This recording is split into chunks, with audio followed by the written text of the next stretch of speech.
이 시간 늘 함께해 주시는 두 분, 여론조사 전문가 배종찬 인사이트 K 연구소장님과 빅데이터 전문가 전민기 한국인사이트 연구소 팀장님 두 분 모셨습니다. 안녕하세요. 네, 반갑습니다. 안녕하십니까? 네, 오늘 뭐 굉장히 이게 제일 고급진 코너로 알고 있는데 네, 하여튼 이 자리를 진행하게 돼서 영광입니다. 고급지지 않습니다. 네, 지금 두 분의 그 빅데이터와 여론조사에 대한 인사이트를 좀 느낄 수 있는 자리인데요. 유튜브로 생중계되고 있으니까, 그리고 저희 제작진과 진행자가 댓글도 실시간 확인하고 있습니다. 그래서 유튜브에서 표창원 뉴스 알킥 검색해서 지금 들어오시면 되고요.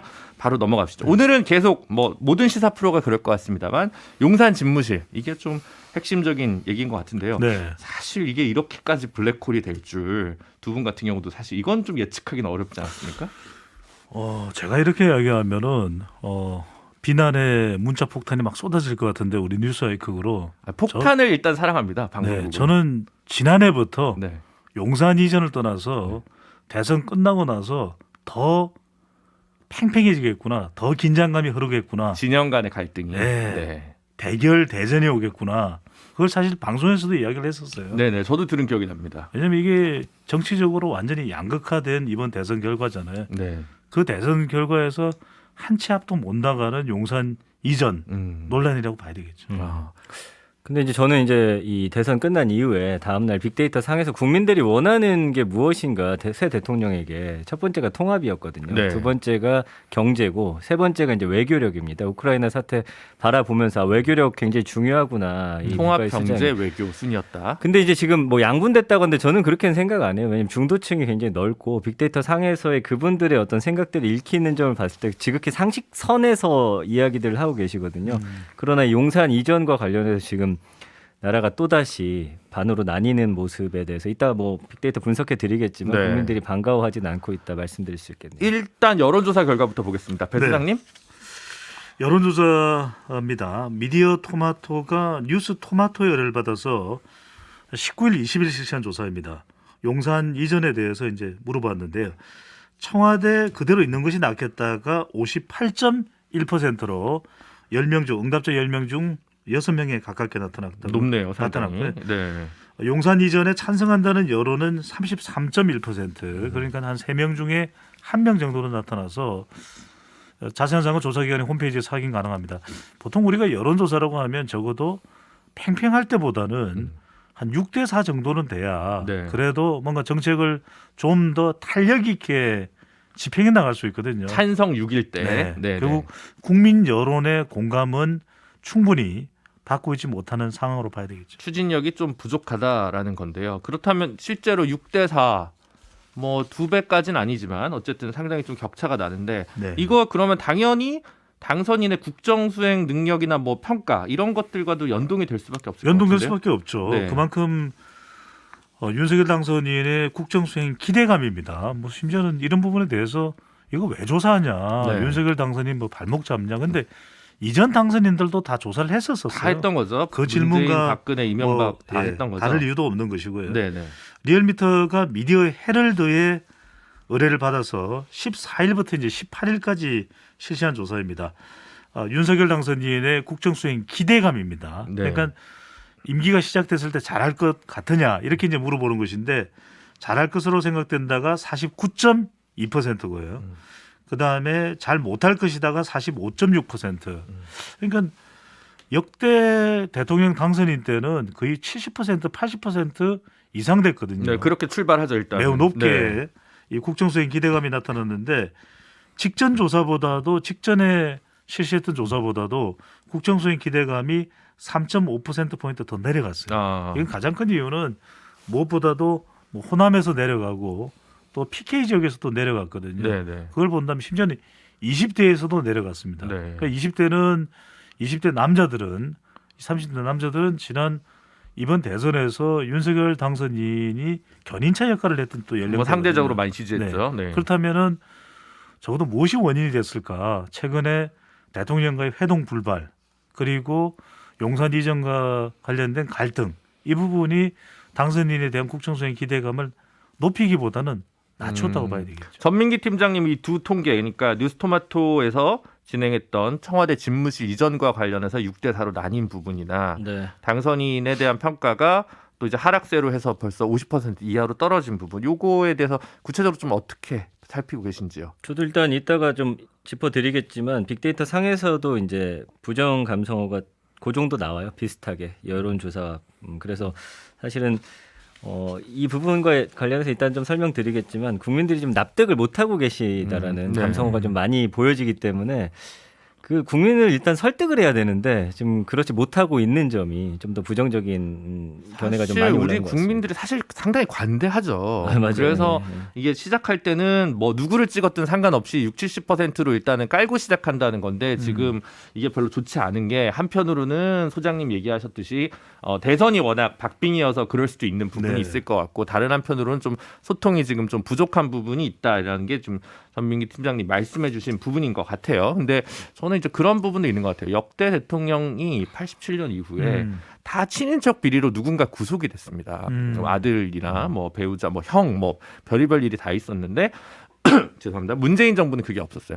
그게 집권 말에 좀 그러니까 부패와 무능이 있다면 무능하기 한데 부패까지 해 이러면 좀 큰일 나는데 부패가 없어서 40%를 기본으로 깔고 가지 않았나라는 생각도 전 좀 해보거든요. 무능했다는 게 아니라 큰일 납니다. 또 이러면. 근데 어쨌든 그러면 기본이 40에서 60, 70 올라가는 그렇게 쉬운 일일 텐데 너무 좀 낮아서 좀 걱정이 좀 되기도 합니다. 그리고 임기가 시작되더라도 여소야 대전국이고 네. 또 대선 결과도 신성을 한 것이고 네. 윤석열 당선인의 경우에는 국민을 또 강조하고 있기 때문에 그 어떤 역대 대통령보다 모든 대통령이 다 중요했지만 소통이 제일 중요하다. 지지율이 중요할 수밖에 없거든요. 네. 근데 지지율이 그러면은 중요하다. 지지율을 충분히 확보하는 그 중요한 동력이 될 수 있는 것은 결국 소협통이다. 네. 소협통이라는 것은 소통, 협치, 통합. 이걸 휴대폰 뒤에다가 이렇게 좀 새기는 것도 방법이죠. 수시로 보는 거죠. 빨리 배종찬 소장님을 인수위에서 모셔가야 될 것 같아요. 자, 그러면 빅데이터 분석으로 좀 본격적으로 좀 들어가 보도록 하겠습니다. 전민기 팀장님. 네, 이 집무실 이전과 관련해서 일주일 동안 23만 3천 건이 언급됐기 때문에 굉장히 많은 수치입니다. 이게 한 달로 이 추세로 간다고 하면 거의 90만 건인데 네.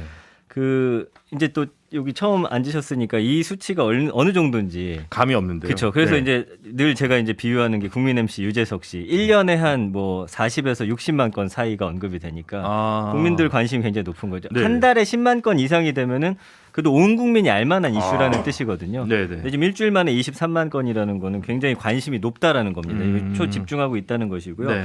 집무실 이전과 관련해서 이제 연관어들 쭉 보면은 뭐 계속 이제 뉴스에서 나오는 이야기들입니다. 그래서 윤석열 당선인 그리고 뭐 예산이 얼마나 되는지, 그 인수위는 이 부분에 대해서 어떻게 지금 추진하고 있는지, 뭐 여러 사람들의 생각이나 국방부 이전과 관련한 이야기들, 또 국민 세금 결국 들어가는 거 아니냐.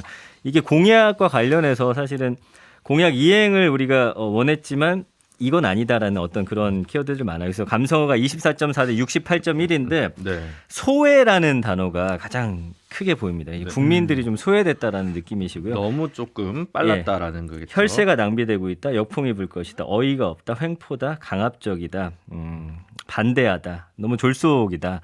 그러나 뭐 그 안에서도 정상적이다. 뭐 좋다. 이런 키워드들도 있습니다. 이 정상적이지 않다라는 것에서 들어오는 건가요? 그러나 그렇지 않습니다. 그렇지 정상적이다라는 키워드에서 보여지는 단어고요. 뭐 그 이전하는 거는 대통령의 뜻이고 뭐 예전에 이제 문재인 대통령도 이야기하지 않았었냐. 뭐 이런 네. 쪽에 이제 논리가 요분은 좀- 약간 5대5까지를 좀 바라보게 해줄 수 있는 감성어 분석이라고 할 수 있네요. 네, 어쨌든 70% 이상이 부정적이라는 거는 아까도 말씀드렸지만 국민들 대다수가 지금 납득하지 못하고 있다라고 보시면 될 것 같습니다. 네, 그러면 지금 잠시 광고 듣고 더 자세한 분석 듣도록 하겠습니다. 네, 지금 표창원 없는 표창원의 뉴스 하이킥 듣고 있습니다. 저는 김준우 변호사고요. 오늘 배종찬 소장님과 전민기 팀장님 모셔서 여론 속 빅데이터를 좀 자세하게 분석하는 시간을 가지고 있습니다. 아까 집무실 이전 얘기를 좀 계속 네. 하고 있었는데요. 배종찬 소장님 이것 좀 어떻게 보셨어요? 왜 이렇게 반발이 심할까? 이게 3차원 분석을 해보면 역사적 이유는 공감을 해요. 그러니까 영욕의 역사였잖아요. 네. 청와대라는 게 뭐 이승만 전 대통령부터 시작을 해서 하야를 했죠. 박정희 전 대통령은 부하의 흉탄에 쓰러졌죠. 그러니까 전직 대통령 전두환, 노태우, 박근혜, 이명박 다 수감됐었죠. 네. 그러니까 이게 뭐야? 네. 사람들은 정말 청와대 생각하면 오히려 좋은 기억보다는 나쁜 기억이 더 많이 자리 잡고 있는 상황이거든요. 두 번째는 뭐냐면 상징적 이유인데 청와대 그러면 좀 일을 한 1년 정도를 하면서 차분히 옮기면 안 되냐 이렇게 또 제안을 하는 의견들도 많은데 쉽지가 않을 거예요. 일단 들어가면 나오기 힘들어요. 늪 같은 건가요? 그럼요. 우리 또 표창원 전준우 변호사의 또 매력에 김준우입니다. 빠지면 헤어나지 못하잖아요. 아. 근데 이게 한번 들어가면 나오기 실제로 힘들 거예요. 아. 그러다 보니까 상징적 이유까지도 윤 당선인의 주장을 이해하겠다. 근데 마지막이 중요한 겁니다. 본질적인 이유. 이렇게 중요한 일이라면 더 공감하고 소통하고 문재인 대통령하고 만나서 또 협조를 구하고 여당 대표를 또 만나서 비대위원장 만나서 예산안도 좀 협력을 당부하고 또 국민들의 여론도 좀 수렴하고 국민들 설득 작업하고 이걸 해야 되거든요. 마지막에 본질적 이유가 안타까운 거죠. 소통과 협력의 자세가 좀 아쉽다라는 건데요. 사실 이번에 집무실 이전 문제가 또 논란이 되고 있는 게 단순히 그냥 어디로 이전하는 게 아니라 연동돼서 계속 이사가는 부처들이 생겨서 그런데 이제 국방부가 좀 이슈가 되잖아요. 네. 이 부분 관련해서 팀장님 또 어떻게 분석을 해오셨나요? 이게 좀 중요한 이 키워드 같아요. 왜냐하면 집무실 이전이 23만 건인데 국방부 이전이 31만 건이에요. 아, 더 많네요. 사실 요새 우리 국민들이 좀 예민한 부분이 어떤 일을 행했을 때 그걸로 피해를 보는 누군가가 생기는 거 굉장히 싫어하세요. 그쵸. 네. 그래서 이제 언급량이 한 31만 건이나 되고 있고요. 관련해서 이제 아까 말씀해 주신 대로 연쇄 이동이 벌어지는데 거기에 대해서 그러면 대책이 명확하게 세워져 있느냐 그것도 아니라고 지금 국민들은 판단하고 있는 거거든요. 그러니까 네. 오래 전부터 계획 하에 국방부를 어떻게 이전하고 이게 좀 체계적이고 좀 뭔가 조직적으로 이루어지는 거라면은 또 모르겠는데 그렇지가 않다라는 느낌을 강하게 받기 때문에 국방부 이전과 관련해서도 사실은 감성어가 오히려 더 나빠집니다. 17.8대 69.1. 부정은 거의 엇비슷하지만 긍정적으로 바라보는 층이 좀 더 옅어지고 있거든요. 네. 그래서 뭐 내팽개치다, 쫓겨나다, 불쌍하다, 충격이다, 폐업이다, 뭐 졸속이다, 저항, 반대한다, 심각한 문제다, 혼란을 야기한다, 두렵다, 불편하다 등등등의 키워드로서 현실적인 문제에 대해서 좀 많이 부정적으로 바라보시는 경향이 좀 네. 있습니다. 그 여론은 네. 좀 심상치 않은 것 같은데. 이것도 마찬가지로 소협통이라고 봐야 되죠. 좀 소통하고 국방부로 갈 수밖에 없는 상황도 좀 더 국민들에게 설득을 하고 대통령과 또 만났더라면 이런 부분도 왜냐하면 문재인 대통령이 국군 또 최고 통수권자잖아요. 그렇죠. 안보가 무엇보다도 중요할 수밖에 없습니다. 이 안보 공백이 국방부 관계자한테 물어봐도 그렇고 제가 또 개인적으로는 육군 발전 자문위원이기도 하고 합참 홍보 자문위원인데 아, 이렇게 여기서 이런 깔때기가 네. 네, 깨알 자랑은 안 하겠습니다. 네. 근데 이게 여러 가지로 또 우려가 될 수 있는 부분이거든요. 그쵸, 마지막에 아까 중요한 건 뭐냐? 저희 저기 청와대 박수현 수석이랑도 이제 인터뷰를 했었는데 같은 네. 말씀을 하시더라고요. 근데 이것도 해결을 못할 일은 아닐 거예요. 저도 이제 관계자들한테 물어보면 이 안보 공백을 최소화하는 방법이 분명히 있다. 근데 뭐냐? 이게 감정 싸움이 되는 겁니다. 심지어는 지금 윤석열 당선 인척 인수위에서 용산 이전을 담당하고 있는 인수팀장이 김용현 전 합참 본부장? 작전본부 본부장이거든요. 네, 그렇죠. 그럼 군대를 잘 아시는 분이고 네. 국방부 청사의 구조를 잘 아시는 분 또 심지어는 지금 대통령을 향해서 역겹다 이런 표현을 쓸 일은 아닌 거죠. 그러니까 어느새 이것이 견해 차이가 아니라 감정 차가 돼버린 거죠. 네. 일단 뭐 계속 얘기를 좀 해보죠. 어쨌든 이게 연쇄 이동이 되다 보니까 또 청와대 개방 5월 10일부터는 무조건 청와대를 좀 개방하겠다 이런 게 또 인수위의 입장인데 요거 관련해서는 또 시민들 중엔 기대를 가진 것도 있을 것 같은데. 자, 일단 언급량 이야기를 해줍니다. 예를 들어서 청와대를 개방한다라고 했을 때 와, 청와대 개방에 꼭 한번 가보고 싶다. 뭐 이렇게 된다면 이제 언급량이 높아야 되는데 똑같은 일주일 동안 6천 건밖에 언급이 안 돼요. 청와대 개방과 관련해서. 그래서 청와대가 개방을 한데 에 대한 어떤 기대보다는 일단 아까 우리가 다뤘던 뭐 연쇄적인 이동이라든지 집무실 이전 쪽에 부정적인 좀 그런 목소리가 좀 더 크고요. 감성어도 32.1대 61.입니다. 그래서 뭐 예를 들면 우려가 된다. 역시나 비슷하죠. 논란이다, 불편하다, 불가피하다. 뭐 이렇게 좀 말씀하시는 분들도 계십니다. 뭐 최고다, 끝내준다. 이런 분들도 계세요. 청와대 한번 가보고 싶다라는 반응도 있긴 하지만 준비가 되지 않았다. 반대한다. 어려운 일이다. 뭐 위기다. 혼란이 좀 예상이 된다. 어쨌든 간에 이 사안을 두고서 또 국민들의 염원이었던 소통이라든지 그다음에 국민이 하나가 되는 그런 모습들은 아니기에 많이들 불편해하고 계시죠. 그러나 이제 3대 6 정도면은 그래도 지지하는 분들이 어느 정도는 이 주장에 대해서 좀 뒷받침을 그래도 힘을 주고 있다라고 네. 보시면 될 것 같습니다. 그냥 중요한 건 이런 것 같아요. 그러니까 청와대 개방과 관련해서도 청와대 개방보다도 더 중요한 것은 대통령 집무실이 제대로 갖추어지는 것이거든요. 그렇죠. 그러니까 일을 제대로 해야 되니까. 청와대가 머릿속에 이제 빅데이터상으로도 각인되어 있는 것은 대통령과 관련돼 있습니다. 근데 이제 이것이 시민공원으로 개방된다면 우선 중요한 건 준비일 겁니다. 왜냐하면 안에 안보 시설도 있고 또 보안 시설도 있고 그렇다면 5월 10일 밤에 개방할 수 있냐? 개방 못 합니다. 그렇죠. 그러니까 물리적으로 더 많은 시간이 필요한 거죠. 안전 시설도 해야 되고 어떤 식으로 운영을 해야 될지도 논의가 돼야 되고 그러면 이제 이것이 수용이 되는 부분이거든요. 결국 너무 번개불에 콩 구워 먹듯이 모든 일이 일사천리로 진행된다고 해서 그게 진행되는 게 아니거든요. 그러니까 이런 부분에 대한 좀 거부감, 뜨악함 이런 게 이제 실제 검색량이 크게 높지 않은 이유로도 볼 수가 있는 것이죠. 전 사실 청남대도 아직 안 가봤는데 거기는 일찌감치 개방되지 않았습니까? 저도 안 가봤어요. 네, 한번 가볼 생각이 좀 드네요. 개인적인 이야기는 좀 자제해 주세요. 죄송합니다. 근데 이제 이게 논란이 되는데 실무적인 문제가 있어서 이제 사실 논란이 되고 이견이 있는 건데 이걸 좀 정치적 프레임으로 좀 가져가는 것들도 좀 있어요. 어쨌든 그러니까 청와대에서 아까 박수현 수석도 그거 좀 그렇게 보지 말아달라라고 얘기를 계속 하긴 하지만 네. 어쨌든 또 시사 프로에서는 이제 신구 권력 갈등 이게 또 자극적인 키워드이기 때문에 또 우리가 또 이거를 빼먹고 갈 수는 없습니다. 이 신구 권력 충돌이다 혹은 갈등이다 이거는 지금 언론에서 좋아하는 키워드예요. 왜냐하면 국민들은 연관어 언급량이 한 2,000건이니까 갈등은 싫지만 이것을 꼭 이렇게 권력 대 권력이 어떤 마치 또 충돌하는 것처럼 언론에서 다루는 부분에 대해서는 사실은 그렇게 반가워하지 않고 있는 모양새예요. 일단은 부정 감성가 가장 높고요. 그러나 이게 이제 처음에 이제 두 사람 오찬하기로 했는데 그날 이제 무산이 되면서 그때부터 이제 이거를 계속 갈등으로 좀 부추기고 가는 모습들이 있었잖아요. 그렇죠. 그래서 연관어는 뭐 그런 식의 연관어들이 쭉 드러납니다만 언론이라는 키워드가 그래서 좀 눈에 들어오고요. 감성어가 15.9 대 78점이에요. 앞에 사안들 중에서 가장 좋지 않거든요. 갈등, 뭐 우려. 이것도 설레발 또 친다라는 표현도 있더라고요. 네. 갈등 또 부추기는 거 좋아한다라는 그쵸, 것이죠. 그쵸. 네. 부적절하다, 질이 나쁘다 이렇게 자꾸 갈등으로 몰고 가는 거.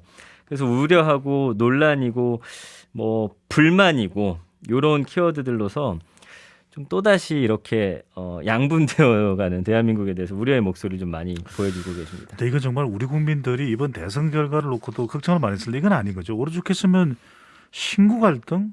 이건 신구 선생님도 깜짝 놀랄 일입니다. 그것만 안 네. 하시길 바랬는데 네. 아, 네. 깜짝 놀랐습니다. 네. 그러니까 결국은 이제 국민들이 너무 뻔한 이야기로 들릴 수는 있겠지만은 결국 대선이 끝났고 이제는 협치를 해야죠. 네. 서로 또 협력을 하고 언제까지 이렇게 계속 싸우는 모습이 계속 이어지는 것에 대해서 국민들도 이제는 식겁을 하는 거거든요. 네, 저는 염증을 느끼시죠. 그렇죠. 혐오가 될 수 있습니다. 그러니까 네. 이렇게 생각하시는 게 중요한 거예요. 데이터 분석을 저도 전민기 팀장도 오래 해왔지만 그래 어느 한쪽 편들면 이게 우리한테는 도움돼. 그렇지 않습니다. 시간이 지나면요 공도동망입니다. 그러니까 결국 화합을 하고 중도에 서면은 이게 애매하지 않냐? 아닙니다. 중도를 생각하지 마시고 중재를 생각하십시오. 김준우 변호사도 중재를 할 겁니다. 재판 안 하고 중재하는 게 더 나아요. 아, 네, 그렇죠. 변호사들도 조정 중재 이런 거 굉장히 변호사분들 선호하는데 좀 안 좋을 수 있으려나요? 아니야, 괜찮습니다. 네. 그러니까 이제 대통령 당선인께서 이제 소통을 좀 해야 되는데 네. 어쨌든 이제 본인은 또 어쨌든 나름대로는 기자회견장에 나와서 적극적으로 기자들과 소통하는 모습을 보여줬습니다. 사실은 굉장히 격이 없는 자리였고 이제 그와 관련해서는 또 정치적 입장과 무관하게 뭐 좋게 평가를 하시는 분들도 굉장히 많은 것 같아요. 다만 또 기자들과 적극적으로 만난 것만으로 소통이냐 결론을 정해놓고 바꾸지 않는 부분은 또 불통 아니냐 이게 좀 굉장히 양가적인 부분인 것 같은데요. 이제 그 당선인에 관한 좀 이런 빅데이터나 분석은 좀 어떻게 보십니까? 일단은 뭐 불통이나 소통 관련한 언급이 뭐 많지는 않습니다. 12,000건 정도니까 사실은 그쪽으로 좀 몰아가기보다는 워낙 그 앞에 이슈들이 뭐 메가 이슈기 때문에 네. 그쪽으로 좀 다 이 깔때기가 가고 있는 그런 상황이고요. 그 소통과 관련해서는 사실은 처음부터 뭐 여가부 폐지라든지 좀 이런 식으로 계속 이슈들이 터지다 보니까 이건 소통 불통의 문제는 아닌 것 같아요. 국민들이 볼 때는 자꾸 뭔가 갈등을 야기하는 이런 부분에 대한 좀 불만들이 많은 거죠. 그러나 어쨌든 공약을 좀 잘 이행해 주길 바라고, 그다음에 안보나 소통, 경제 아까 말씀드린 대로 이런 부분을 좀 잘 해주기를 바라는데 그렇지 못한 모습에 대한 뭐 실망감은 좀 드러나는 것 같습니다. 감성어가 35.3 대 61.6이고요. 우려가 된다. 예. 불편하다. 불통이다. 이런 이야기 나옵니다. 그러나 이제 소통했으면 좋겠다. 좀 그런 바람들도 좀 보여지고 있고요. 기대한다라든지 지지한다. 이런 식의 키워드들이 이제 등장을 하는데 평화라는 단어도 보여요. 예. 그래서 뭐 국민들의 마음 계속해서 말씀드리고 있지만 뭐 이 키워드 어떤 키워드를 넣던지 지금 당선인 혹은 현 정부 등등과 관련해서 감성어 자체는 좀 비슷하게 나오고 있다라는 거 좀 아셨으면 좋겠습니다. 네.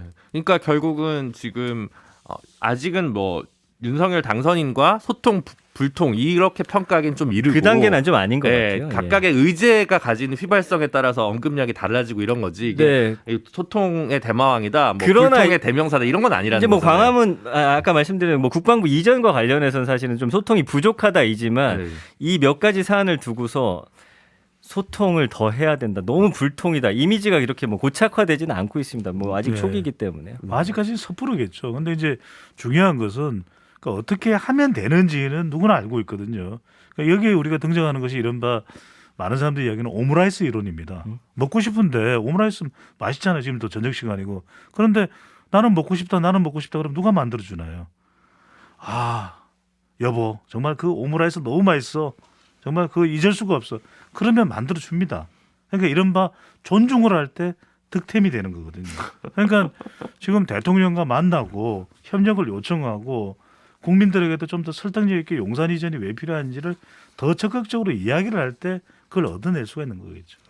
네, 지금 사실 쉬운 문제는 아닌데 저는 사실 개인적으로는 네. 세종시로 좀 가는 거는 찬성하는데 서울시에서는 가능할까? 실무적으로 이런 거 있는데요.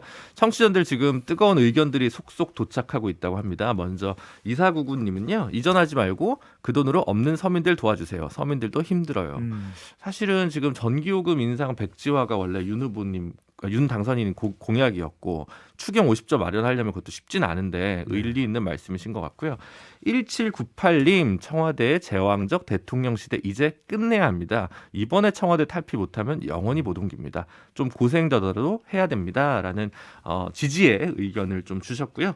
3429님은 코로나나 산불 이재민으로 힘든 시기에 왜 이런 일로 시끄러운지 이해가 잘 안 갑니다라는 따끔한 의견을 주셨습니다. 또 유튜브로 사실한님은요 국민 세금이니 국민에게 물어보고 해야죠라고 이제 의견을 주셨는데 아마 이제 그 기자회견장에도 이런 얘기는 있었던 것 같아요. 여론조사 안 합니까? 그러니까 이 정도는 후보의 재량 아닙니까?라고 좀 얘기를 하셨는데 오늘 굉장히 또 구체적인 데이터들이 나왔으니까 인수위에서도 좀 이걸 가지고 고민을 해보고 전민기 팀장님 만나가지고 좀 얘기도 좀 듣고 이런 자리가 있으면 하는 바람도 드네요. 저는 이 예를 좀 들고 싶어요. 그러니까 클린턴 대통령이 취임했을 때 북미 자유무역협정을 맺고 싶었는데 멕시코랑 미국 국민들이 반대했어요. 네. 여론조사 반대죠. 그러면 어떻게 했느냐? 아, 국민들이 반대니까 난 못해. 이게 아니라 1년 내내 설득을 합니다. 클린턴 대통령이 여론을 방송에도 나가서 북미 자유무역협정 라프타가 왜 필요한지. 그래서 끝내 찬성 여론으로 돌이켜 세우거든요.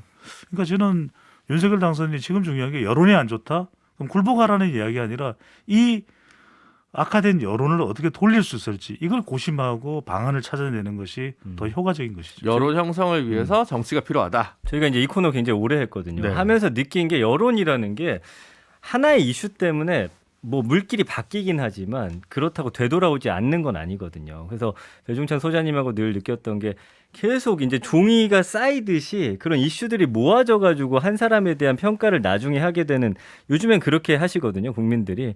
그래서 이 사안이 아니다 싶으면 국민들에게 아까 말씀해 주신 대로 뭐 설득을 하든지 아니면 물러서든지 뭐 그런 국민들이 납득할 만한 그런 결정을 해야지만 사실은 첫 단추가 잘 끼워지지 않을까라는 저는 생각이 빨리 만났으면 좋겠어요. 쓰리 만남인데 윤석열 당선인이 대통령 빨리 만나시고 그다음에 윤호중 비대위원장 빨리 만나시고 예산이지 않습니까? 홍남기 경제부총리 빨리 만나서 협조를 구하는 겁니다. 네, 어쨌든 빨리 좀 해결이 되고 슬기롭게 국민들한테 이롭게 좀 했으면 좋겠고요. 오늘 두 분 배종찬 인사이트 K 연구소장님 그리고 전민기 한국인사이트 연구소 팀장님 너무 고맙습니다. 감사합니다. 고맙습니다. 평일 저녁 6시 5분에 여러분을 찾아갑니다. MBC 라디오 표창원의 뉴스 하이킥.